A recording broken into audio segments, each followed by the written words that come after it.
Sekarang mari kita lanjut pada ayat yang ke-6. Dalam ayat yang ke-6 berkata, "Maka aku melihat dan tampaklah di tengah-tengah takhta dan keempat makhluk hidup itu, dan di tengah-tengah tua-tua itu berdiri seekor anak domba seperti telah disembelih." Nah, pertanyaannya adalah, apakah sebelumnya anak domba itu sudah ada di sana? Tidak, karena tidak ada satupun yang di surga atau di bumi atau di bawah bumi yang layak mematahkan meterai-meterai itu dan membuka gulungan kitabnya. Maka jelaslah anak domba itu tidak ada di sana tadinya. Tapi sekarang, ketika Yohanes melihat anak domba ini berdiri di sana, anak domba itu seakan telah disembelih dan luka-luka di tubuhnya masih segar. Dia baru saja datang dari medan perang dan dia sudah menang dan memiliki 7 tanduk. Nanti kita akan menafsirkan ini. 7 mata melambangkan bahwa dia adalah, dia maha bijak. Mata di dalam firman Allah melambangkan hikmat. Bila kita lihat pada gambar atau contoh dari burung hantu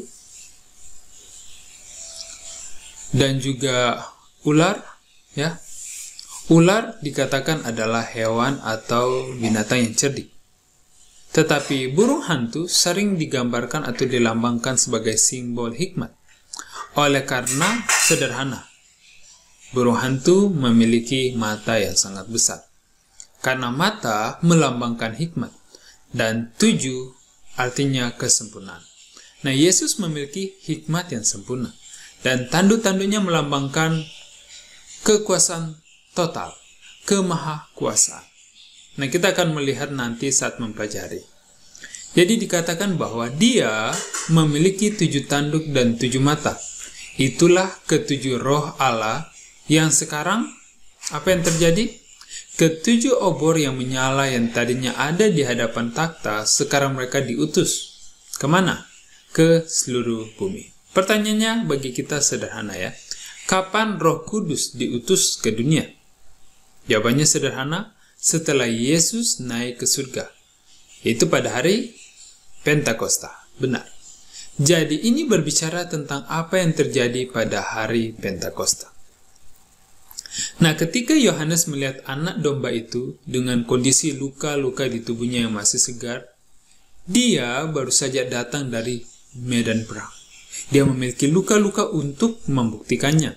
Dan dia berdiri di tengah-tengah takhta karena raja-raja, imam-imam besar berdiri saat diurapi. Atau imam-imam berdiri saat diurapi. Jadi Yesus pada saat ini akan diurapi sebagai imam besar. Dan para imam besar, raja-raja yang berdiri pada waktu mereka diurapi. Ya. Nah, ke-7 tanduk sesungguhnya adalah sinar-sinar matahari yang cemerlang yang terpancar dari mahkota anak domba. Hal ini melambangkan kekuasaannya yang maha besar sebagai raja kerajaan kasih karunia. Nah, kita tahu kalau kita baca di dalam kitab Habakuk pasal yang ketiga, hal ini menggambarkan tentang kedatangan kedua Kristus. Dalam ayat 4 mengatakan, cemerlangannya seperti cahaya, dia memiliki pancaran sinar dari tangannya, dan disitulah terselubung kekuatannya. Mari kita lihat dalam terjemahan King James Version yang kemudian di bahasa Indonesia akan mengatakan bahwa cemerlangannya seperti cahaya, dia memiliki tanduk-tanduk keluar dari tangannya. Nah, di sini apa hubungannya antara tanduk-tanduk dengan pancaran sinar? Faktanya ialah, pernahkah kita memperhatikan bagaimana bentuknya mahkota raja? Di sana ada tanduk-tanduk kecil. Karena itu, King James Version mengatakan bahwa tanduk-tanduk, tetapi sesungguhnya apa yang dimaksudkan ialah pancaran sinar. Karena pancaran sinar tampak seperti ujung-ujung sebuah mahkota.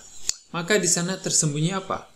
Dikatakan di ayat 4, disitulah terselubung kekuatannya. Mengapa sinar ini, pancaran sinar ini atau tanduk-tanduk ini berasal dari satu sisi atau dari sisi atau tangan-tangan pribadi ini yang ada di Habakuk pasal 3? Di dalam buku Kemenangan Akhir, Ellen White menjelaskan, ketika Yesus datang, pancaran sinar yang indah keluar dari luka-luka di tangannya dan luka-luka di sisinya. Jadi, ketujuh mata melambangkan hikmat yang sempurna, dan menurut Habakuk 3 ayat 4, ketujuh tanduk melambangkan kuasa yang sempurna. Sekarang, di dalam buku Acts of the Apostles halaman 38 mengatakan tentang pengurapan Yesus ketika dia naik ke surga. Dikatakan demikian, kenaikan Kristus ke surga adalah sinyal bahwa pengikut-pengikutnya akan menerima berkat yang dijanjikan. Inilah yang harus mereka tunggu sebelum memulai pekerjaan mereka. Ketika Kristus melewati pintu gerbang surga. Ya, dikatakan bahwa ketika Kristus melewati pintu gerbang surgawi, dia dinobatkan. Menarik. Dia dinobatkan. Di Wahyu pasal 4 dan 5 dikatakan Kristus sedang berdiri di hadapan Bapa. Tapi kemudian apa yang terjadi? Dia duduk di atas takhta, dan kita baca di Wahyu 3 ayat 1, jadi dikatakan dia dinobatkan di tengah-tengah puji-pujian para malaikat. Dan begitu upacara ini selesai, apa yang terjadi? Roh Kudus turun. Inilah ketujuh roh yang diutus ke seluruh dunia. Roh Kudus turun ke atas para murid dalam gelombang yang deras, dan Kristus benar-benar dimuliakan, yaitu dengan kemuliaan yang dimilikinya bersama Bapa sejak kekekalan. Curahan di masa Pentakosta ini adalah sebuah komunikasi dari surga bahwa inaugurasi Sang Penebus sudah selesai. Nah sekarang, setelah Yesus diurapi sebagai Raja Kerajaan Kasih Karunia, Imam Besar, lalu dia duduk di atas takhta, dan inilah inaugurasinya menurut ini ya. Sesuai janjinya, dia, yaitu Bapa, mengutus Roh Kudus dari surga kepada pengikut-pengikutnya sebagai tanda bahwa dia sebagai imam dan raja yang telah menerima. Menerima apa? Semua kuasa di surga dan di bumi, dan dialah yang diurapi atas umatnya. Penting sekali kalimat ini. Jadi ketika Yesus naik ke surga, dia menjadi apa? Dia menjadi imam. Dan apa? Imam dan raja. Apakah Yesus diurapi untuk menjadi keduanya? Atau apakah imam-imam diurapi? Ya. Apakah raja-raja juga diurapi? Ya, tentu saja. Mereka diurapi dengan apa? Dengan minyak. Nah, jika kita melihat upacaranya di kitab Perjanjian Lama mengenai pengurapan Harun sebagai imam besar, terdapat di dalam Imamat pasal 8, itu sangat menakjubkan. Kita juga perlu menghubungkannya dengan Mazmur 133. Apa yang terjadi ialah minyak yang dicurahkan ke atas kepala Harun itu begitu berlimpah sehingga minyak yang dicurahkan ke kepalanya itu mengalir, menuruni jenggotnya, pakaiannya, bahkan menuruni sampai Bukit Zaitun. Apa artinya? Bahwa Yesus menerima janji dari Bapanya dan kepenuhan Roh Kudus, dan begitu berlimpahnya sehingga itu mengalir turun kepada murid-muridnya yang sedang berkumpul di ruang atas. Jadi ketujuh roh yang diutus ke bumi melambangkan fakta bahwa Roh Kudus dicurahkan tanpa batas kepada murid-murid, yaitu pada hari Pentakosta. Sekarang mari kita lanjut pada ayat 7. Sekarang ada gerakan. Lihat, sekarang anak domba yang seakan telah disembelih ini, sekarang dia akan mendatangi Allah Bapa. Apakah kita sudah pernah membaca pernyataan Ellen White di mana Yesus datang kepada Bapa, lalu mereka berpelukan? Ya, betul sekali. Hal ini tidak dikarang. Kenapa? Di dalam ayat yang ke-7 secara prinsip dikatakan, lalu datanglah anak domba itu. Berarti sebelumnya dia tentu tidak ada di sana. Datanglah anak domba itu dan mengambil gulungan kitab itu dari tangan dia yang ada duduk di atas takhta itu. Ayat ini mengatakan kepada kita bahwa Yesus datang kepada Bapa. Jadi sebelumnya dia tentu tidak ada di sana. Sampai pada titik ini kita perhatikan baik-baik. Di pasal 5 tidak ada lagu pujian, semuanya ni. Apakah Ellen White pun berkata demikian? ya, bahwa seluruh surga hening. Kemudian Bapa berkata, tenang, dan kemudian Yesus datang dan dia mendekati Bapa. Ingat pernyataan yang tertulis dalam buku Desire of Ages. Tidak ada lagu pujian. Kemudian mereka berpelukan, dan setelah mereka berpelukan, Bapa berkata, puji Dia hai sekalian makhluk surga. Lalu meledaklah puji-pujian yang akan kita lihat di ayat 9. Dan selanjutnya, ayat ini mengatakan kepada kita bahwa Yesus datang kepada Bapa. Berarti sebelumnya dia tidak ada di sana. Sampai titik itu tidak ada lagu pujian di pasal 5. Semua makhluk yang hadir untuk menyambut pahlawan perang itu menunggu dengan tegang untuk melihat apakah ada yang layak atau memenuhi syarat untuk mematahkan meterai-meterai itu dan membuka gulungan kitabnya. Nah, sekarang kita ke ayat 8. Setelah ia mengambil gulungan kitab itu, tersungkurlah keempat makhluk hidup. Dan ini adalah Cherubim dan Serafim. Dan ke-24 tua-tua. Ini adalah wakil-wakil dunia yang tidak berdosa di alam semesta. Itu di hadapan anak domba itu, masing-masing memegang satu kecapi, cawan-cawan emas, penuh dengan kemenyan, dan itulah doa orang-orang kudus. Kita tahu bahwa ini mungkin membuat kita heran. Tetapi ke-24 tua-tua yang akan kita pelajari adalah malaikat-malaikat tertinggi yang mewakili dunia-dunia. Dan keempat makhluk hidup adalah Serafim dan Cherubim, di mana mereka memiliki peran perantara. Mereka lah yang persembahkan doa-doa kita kepada Yesus dan Yesus kepada Bapa. Apakah kita ingat mimpi dari Yakub? Apa yang dilihat Yakub dalam mimpinya? Dia melihat sebuah anak tangga, di mana anak tangga itu bercokol di bumi dengan mantap. Dan kemana bagian atas anak tangga itu, yaitu mencapai surga. Dan siapa yang menaiki menuruni anak tangga itu antara bumi dan surga? Dalam mimpinya dia melihat para malaikat. Nah, anak tangga itu melambangkan apa? Melambangkan Yesus. Yohanes 1:51 berkata, engkau akan melihat langit terbuka dan malaikat-malaikat Allah turun naik pada anak manusia. Jadi para malaikat membawa doa-doa kita ke surga dan mereka membawa jawabannya kembali kepada kita.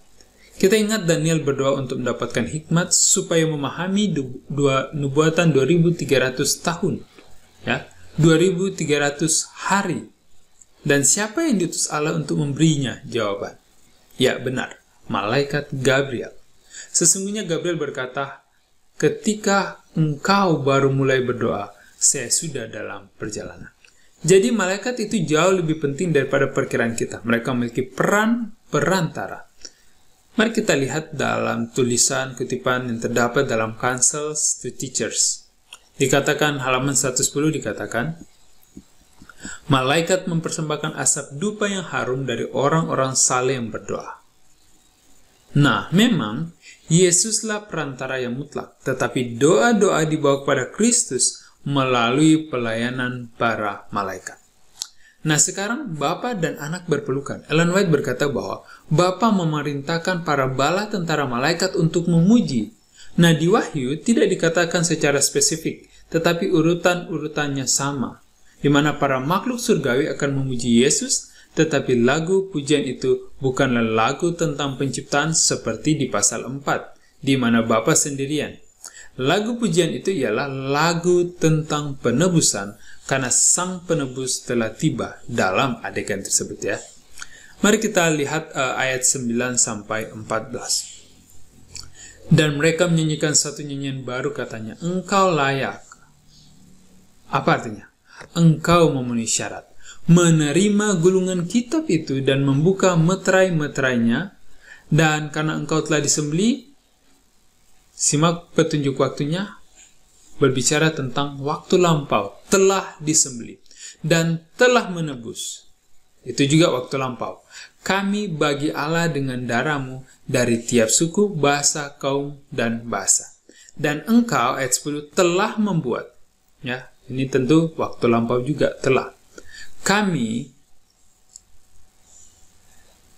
Engkau telah membuat mereka menjadi raja-raja dan imam-imam bagi Allah kita, dan dikatakan dalam King James Version mengatakan kita, sebenarnya terjemahan yang benar ialah mereka, di mana mereka akan, waktu akan datang memerintah sebagai raja di bumi. Maka aku melihat dan aku mendengar suara banyak malaikat di sekeliling takhta. Mereka dikatakan berdiri. Dengan kata lain, mereka berdiri di lingkaran luar takhta. Nah, makhluk-makhluk hidup dan tua-tua itu. Jadi dikatakan, maka aku melihat, aku mendengar suara banyak malaikat di sekeliling takhta, makhluk-makhluk hidup dan tua-tua itu. Jumlah mereka berlaksa-laksa dan beribu-ribu laksa, berkata dengan suara nyaring. Sekarang kita melihat ada lagu pujian. Dan lagu pujiannya ialah untuk menghormati Sang Penebus, karena Sang Penebus baru saja tiba. Layaklah anak domba yang telah disembeli itu, kematiannya sudah lewat, untuk menerima kuasa, kekayaan, hikmat, kekuatan, hormat, kemuliaan, dan berkat. Ayat 13, dan aku mendengar semua makhluk yang di surga, yang di bumi, dan yang di bawah bumi, dan yang di laut, dan semua yang ada di dalamnya berkata, bagi Dia yang duduk di atas takhta dan bagi anak domba, segala puji, hormat, dan kemuliaan, dan kuasa sampai selama-lamanya. Ayat 14, keempat makhluk itu berkata amin, dan tua-tua itu jatuh tersungkur dan menyembah Dia yang hidup untuk selama-lamanya. Tidakkah indah bila kita melihat bahwa Ellen White memerinci apa yang kita temukan di dalam Wahyu pasal 5 dalam 3 halaman terakhir dalam buku Desire of Ages. Tulisan itu membuat pasal ini lebih hidup. Nah, ada pertanyaan ganda tentang malaikat yang perkasa, sekarang akan mendapatkan jawabannya. Siapakah yang layak untuk mematahkan meterai itu dan membuka gulungan kitabnya, dan mengapa? Nah, anak domba itu yang mampu melakukannya karena Dia telah menang dan mencurahkan darahnya untuk menebus.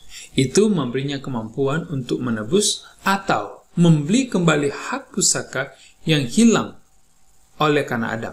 Kata menebus dalam Wahyu 5 ayat 9 berarti membeli sesuatu kembali dengan membayarkan harga tebusannya.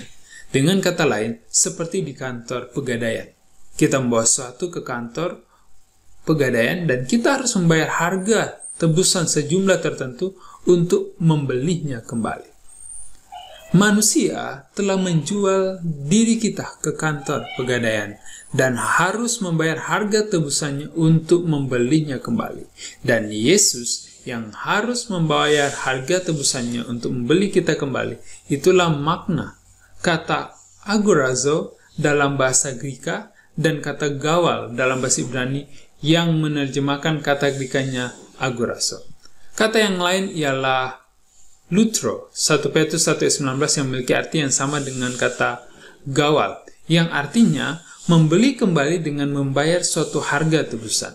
Nah, apakah kita sudah menyimak dalam Imamat pasal 25 bahwa suatu harga tebusan harus dibayarkan untuk membeli kembali harta pusaka yang hilang dan membeli kembali kebebasan seseorang yang telah menjual dirinya menjadi budak? Ya, harus ada orang yang membayarkan harganya, benar?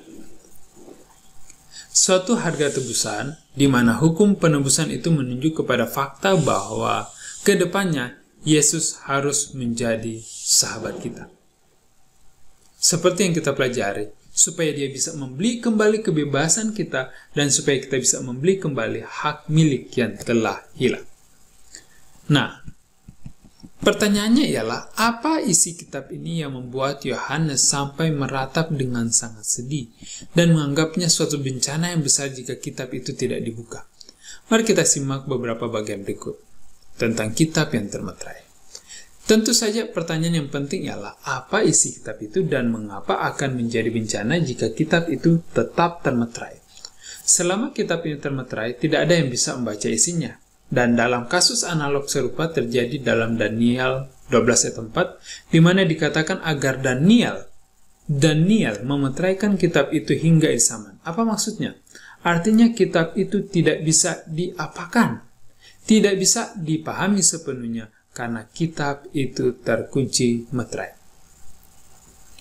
Tetapi pada akhir zaman apa yang akan terjadi? Meterai dari kitab Daniel itu akan dilepas dan orang-orang bisa membaca dan memahami isinya. Kita menemukan informasi yang berharga.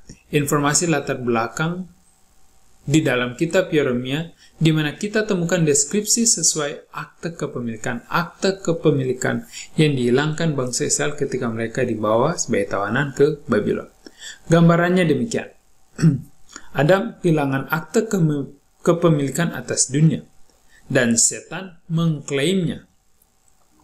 Dan hanya sang penebus, sang gawal, yang bisa menebusnya atau membelinya kembali.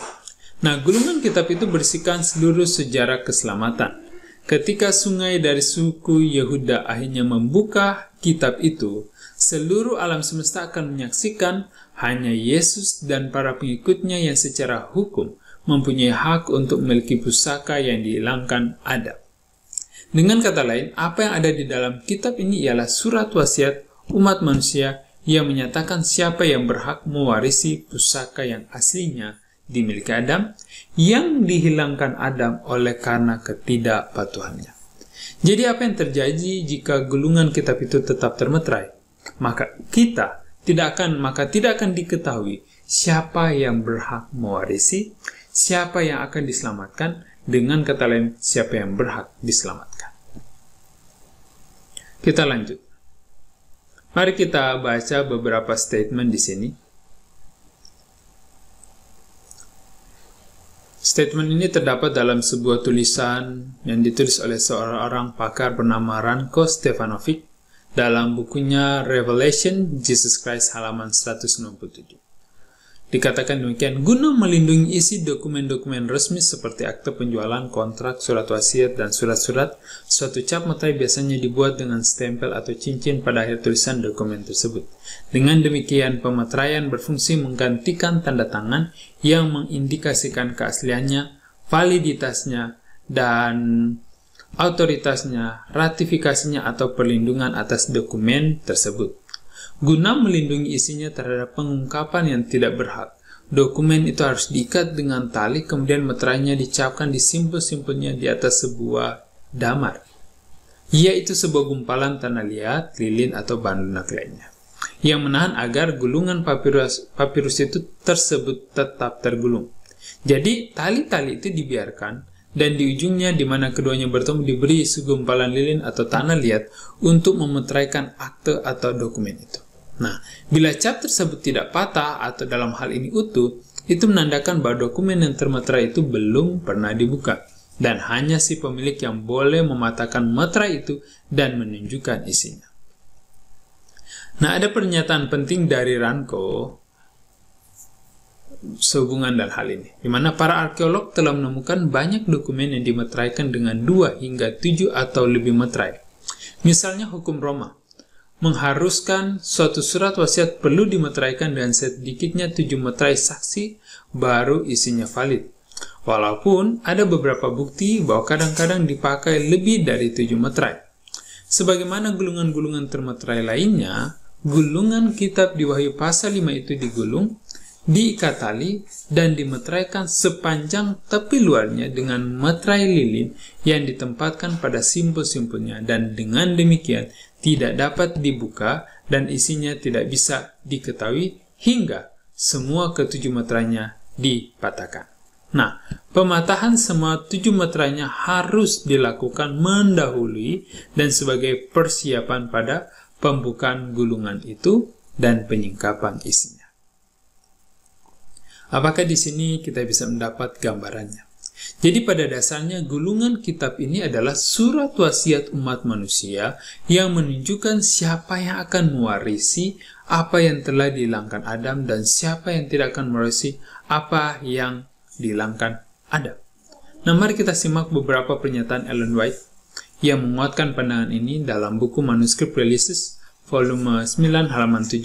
Di sana kita dapati bahwa deskripsi Ellen White tentang apa isi kitab ini. Isinya ialah seluruh sejarah umat manusia dan keputusan-keputusan yang dibuat manusia sepanjang sejarah. Apakah yang berpihak pada Tuhan maupun yang melawan Tuhan. Nah, dikatakan di sana Di tangannya yang terbuka terdapat kitab itu, gulungan sejarah kemahamurahan Allah, sejarah bangsa-bangsa dan gereja yang telah dinubuatkan. Jadi, apa isi gulungan kitab itu? Adalah sejarah bangsa dan gereja yang telah dinubuatkan. Di dalamnya berisikan ucapan-ucapan ilahi, autoritasnya, perintahnya, hukumnya, dan seluruh majelis yang abadi secara simbolis, dan sejarah semua penguasa yang pernah memerintah. Dalam bahasa simbolis terkandung di dalam gulungan itu pengaruh setiap bangsa, bahasa, kaum dari awal sejarah dunia hingga kepada penutupannya. Dengan kata lain, itu bersihkan seluruh catatan sejarah umat manusia dan keputusan yang dibuat manusia sepanjang sejarah yang akan menyatakan apakah mereka akan mewarisi apa yang dulunya hilang atau apakah mereka tidak akan mendapatkan kembali apa yang dulunya hilang.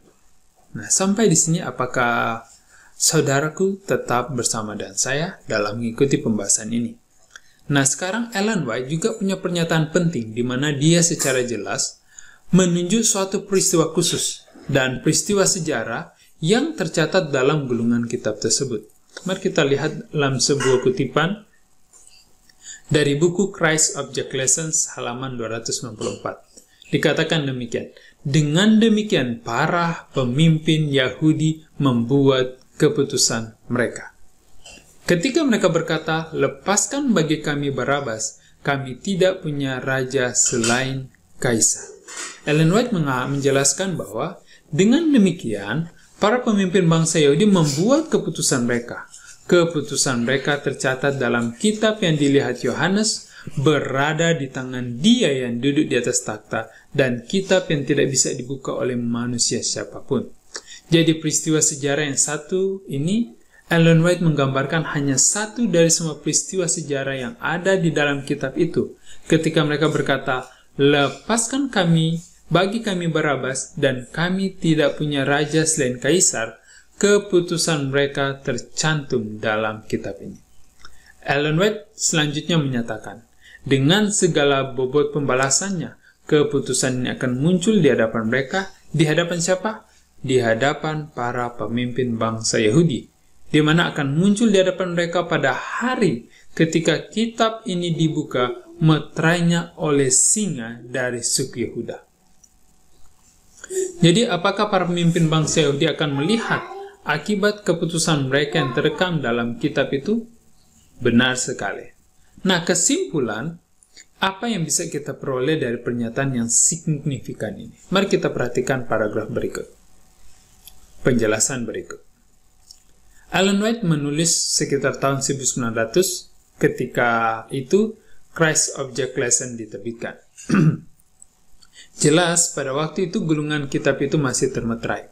Apakah kita setuju bahwa gulungan kitab itu masih termeterai ketika Ellen White menulis tentang buku Christ Object Lesson? Tentu saja. Dia berkata, ketika kitab ini dibuka, jadi belum dibuka. Dan lebih lanjut, bagi mereka yang berseru, lepaskan bagi kami Barabas untuk melihat akibat keputusan yang mereka telah buat di waktu lampau, mereka harus apa? Mereka harus bangkit. Kapan itu? Setelah masa 1000 tahun secara teknis. Ini berarti gulungan kitab itu akan tetap termeterai hingga mereka bangkit dalam kebangkitan yang kedua setelah milenium. Jadi kapan gulungan kitab ini akan dibuka? Materai yang terakhir dipatahkan dan gulungan itu dibuka di hadapan seluruh dunia. Nah, setelah milenium. Apakah semua orang yang pernah hidup berada di luar kota suci? Di luar kota suci itu, apakah semua orang jahat sepanjang sejarah berada di sana? Jawabannya ya. Apakah semua yang selamat ada dalam kota suci? Ya.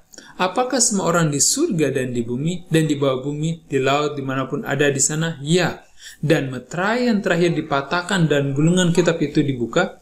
Apakah kita pernah membaca tulisan Ellen White tentang pandangan panoramik yang besar di atas kota suci itu? Ini zaman sebelum ada teknologi layar lebar tentunya.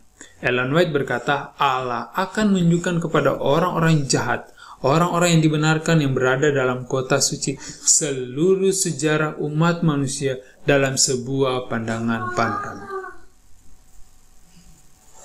Nah, di dalam kota suci itu, mereka yang merupakan ahli waris mendapatkan kembali apa yang telah hilang oleh Adam. Dan orang-orang yang rendah hati, mereka akan mewarisi bumi. Nah, dan kita akan menjadi raja dan imam, kata Alkitab. Tetapi di luar kota suci, termasuk mereka yang berkata, lepaskan bagi kami Barabas. Jadi gulungan kitab itu mengungkapkan siapa yang akan mewarisi hidup dan siapa yang akan mewarisi maut. Dan alasan mengapa mereka yang ada dalam kota suci menerima hidup dan yang di luar kota suci menerima kematian, inilah surat wasiat seluruh umat manusia.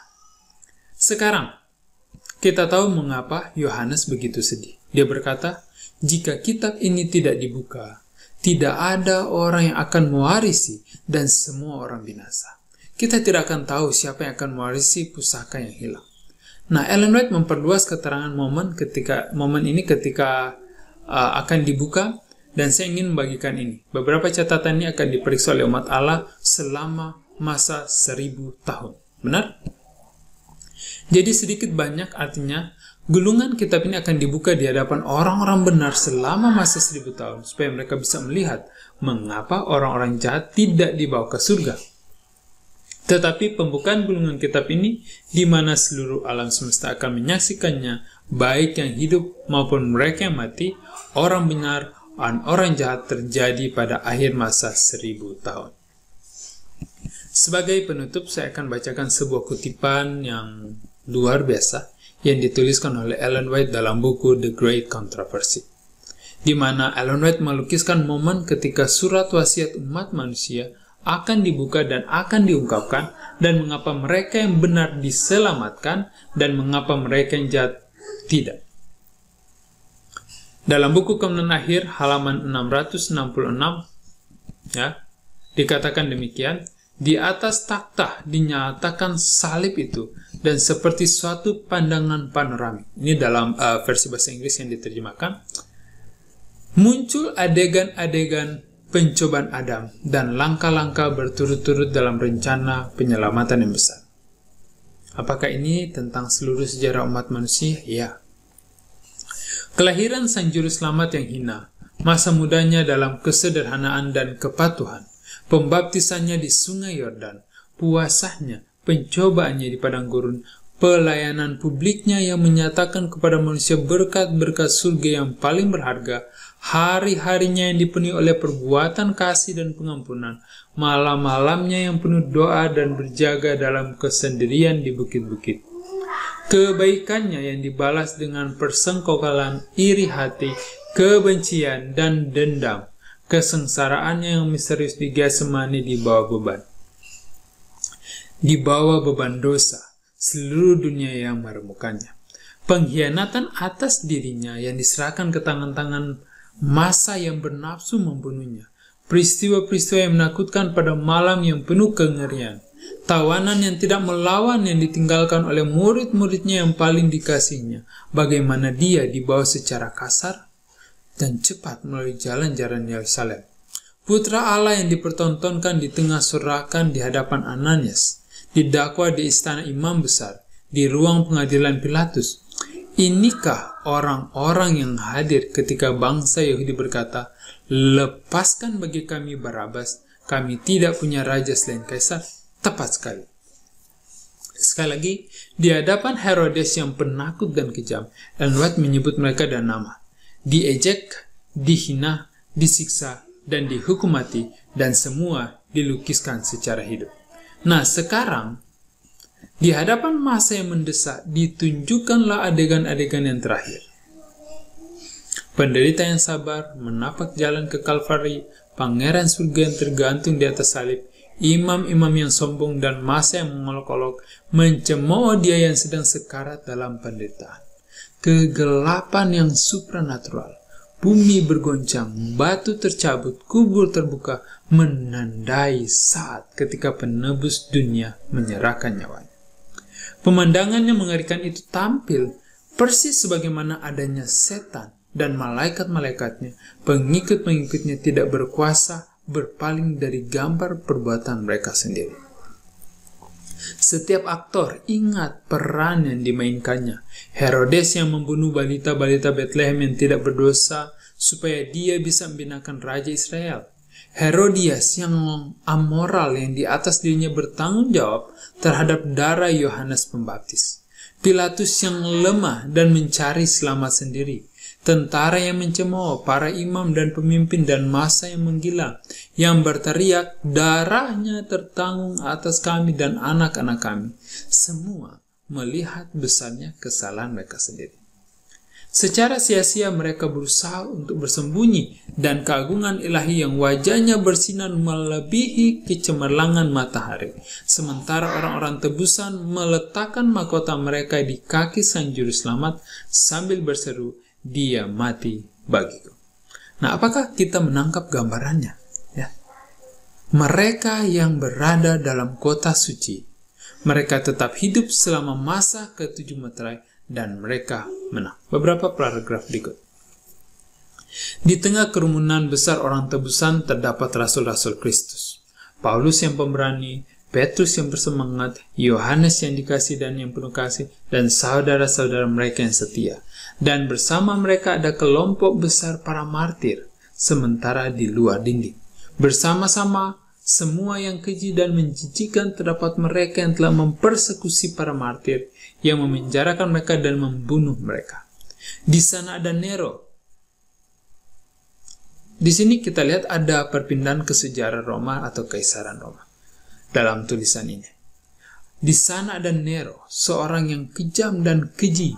Sekarang dia menyaksikan kegembiraan dan sukacita mereka yang dulu pernah dia siksa. Penderitaan mereka yang luar biasa justru memberinya kepuasan satania. Ibunya ada di sana untuk menyaksikan hasil karyanya sendiri, untuk melihat bagaimana cap tabiat yang jahat telah dipindahkan ke anaknya, nafsu yang didukung dan dikembangkan oleh pengaruhnya dan teladannya telah menghasilkan buah kejahatan yang menyebabkan dunia gemeta. Nah, dan sekarang kita berlanjut kepada abad pertengahan. Ya. Jadi apa isi gulungan kitab itu? Sejarah dunia. Mulai dari Adam, di Taman Eden, dan keputusan-keputusan yang dibuat, baik itu pro kontra, dan pahala yang diterima setiap orang, berdasarkan apa yang terdapat di dalam catatan itu. Ellen White melanjutkan, ada imam-imam, uskup kepausan yang mengaku sebagai duta-duta Kristus, namun memakai papan penyiksa, penjara bawah tanah, dan tiang pembakar untuk mengendalikan hati nurani umatnya. Di mana di sana ada pontif-pontif yang sombong, yang meninggikan diri mereka di atas Allah dan berani mengubah hukum yang maha tinggi. Di dalam buku Kemenangan Akhir melanjutkan, bapak-bapak gereja yang palsu itu memberikan pertanggungjawaban kepada Allah, dari mana mereka tidak akan dimaafkan. Terlambat, mereka sekarang terpaksa melihat bahwa Yang Maha Kuasa sangat melindungi hukumnya, dan Dia sama sekali tidak akan membebaskan orang-orang yang bersalah. Di mana mereka sekarang sadar bahwa Kristus mengidentifikasi kepentingannya dengan umatnya yang menderita, dan mereka merasakan bobot kata-katanya sendiri. Sesungguhnya, seberapa banyak yang telah kamu lakukan untuk salah seorang dari saudaraku yang paling hina ini, kamu telah melakukannya untuk aku. Dicatat dalam Matius 25 ayat 40. Di mana seluruh dunia yang jahat berdiri sebagai terdakwa di hadapan pengadilan Allah. Dituntut dengan pengkhianatan tinggi terhadap pemerintahan surga, dan mereka tidak punya pembela yang membela kasus mereka. Mereka tidak punya alasan, dan vonis hukuman mati pun dijatuhkan ke atas mereka. Jadi, gulungan kitab itu berisi apa? Seluruh secara dunia. Mereka yang berteriak, kami tidak punya raja selain Kaisar, lepaskan bagi kami Barabas. Apakah mereka akan berada di sana? Apakah mereka akan berhadapan dengan itu lagi? Atau apakah mereka akan melihat itu lagi? Ya, kita tahu, manusia menyombongkan teknologi mereka. Kita tahu, megabytes, terabytes. Tetapi apakah ada teknologi yang dibutuhkan dan mampu untuk merekam sejarah seluruh umat manusia tanpa terlewat satu detail pun. Karena kita akan menyaksikan lagi persis seperti pada waktu terjadi. Teknologi seperti apakah yang kita akan lihati? Manusia mencoba menyombongkan dirinya, tetapi sesungguhnya apa yang telah diciptakan manusia hanyalah secuil kecil refleksi mikroskopis dari kemampuan ilahi yang sangat dahsyat, dan itulah yang terdapat di dalam gulungan kitab tersebut. Dan kalian tahu, seorang nabi berbicara dalam bahasa mereka pada zaman itu. Kita tahu sudah pasti Yohanes tidak akan mengatakan ini adalah sebuah komputer di mana segala sesuatu direkam dalam flash drive, ya, flash disk. Tidak, karena itu belum ada. Maka Yohanes mengatakan kitab. Ellen White kemudian menggunakan kata fotografi. Dia berkata hidup kita difoto oleh Allah. Saya pikir jika Allah memanggil seorang nabi hari ini, maka nabi itu akan berkata Allah memakai komputer atau memvideotape hidup kita. Dia memvideotape setiap perjalanan sejarah manusia, dan ketahuilah bahwa adegan itu ditayangkan di atas kota suci dalam bentuk ultra high definition, ya. Video yang berkualitas tinggi, bahkan lebih bagus daripada resolusi 4K. Pada waktu itu, setelah adegan panorama tersebut, seluruh alam semesta, setan, malaikat-malaikat, orang-orang jahat, orang-orang benar, semua akan sujud di hadapan Allah dan berkata, adil dan benar jalanmu, oh Allah. Hanya pada saat inilah setan dan para malaikatnya dan orang-orang jahat bisa dibinasakan, karena seluruh alam semesta sekali lagi sudah harmonis bahwa Allah benar dan setan yang salah.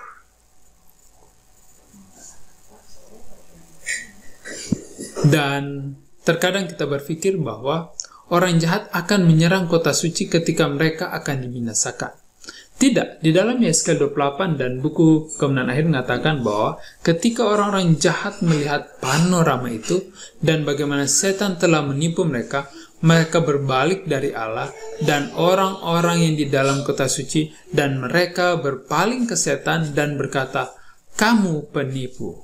Dan mereka, apa yang mereka lakukan? Menyerbu setan dengan niat untuk mencabik-cabiknya. Mari kita baca dalam Yeskel 28, bagian pertama dari pasal itu. Tetapi kemudian Allah dalam kemurahannya menjatuhkan api dari langit untuk membinasakan setan, malaikat-malaikatnya, dan orang-orang jahat.